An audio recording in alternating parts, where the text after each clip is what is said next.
Worry is useless. Do you believe that worrying helps? That it makes a difference in what happens to us or those we care about? Perhaps you learned that worrying was a sign of caring, love, or loyalty. Maybe you learned that worrying is like praying. The more you do it, the better the odds of a good outcome.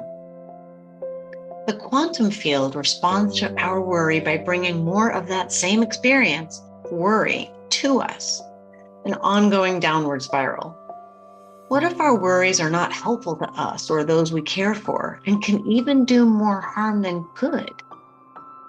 Feeling compassion and taking action from compassionate feelings is not the same as worry.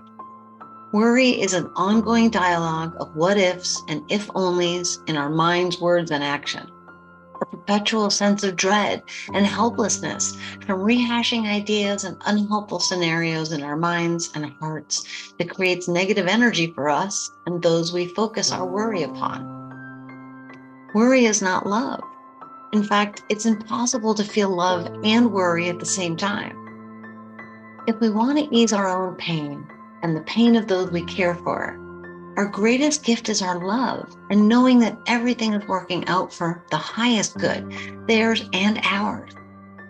Imagining everything working out and flowing love to ourselves and others follows the quantum field to bring more of those experiences, feeling love and it all working out to us and those we care about. My greatest challenge of this was with a beloved dog I had named Rusty. I worried constantly as I watched her limp around the house and lose interest in what car came down the road.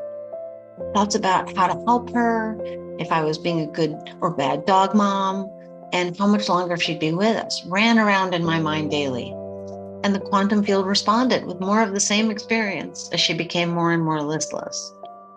With a commitment to change the experience for both of us, I started to picture Rusty in my mind running around the house at full speed with a crazy grin on her face.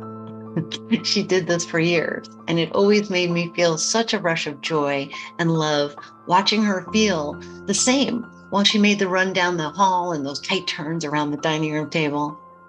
And the quantum field responded. Rusty started being joyful and interested in life again. And even though her body didn't move so well, new medication came into our lives that eased her pain with little side effects. And she got an additional and unexpected year with us. Worry just brings more worry. Love and compassion bring a loving and compassionate experience into our lives. Peace and joy bring more peace and joy. It's the law of the quantum field. Are you willing to trade in your worry for something that feels better today?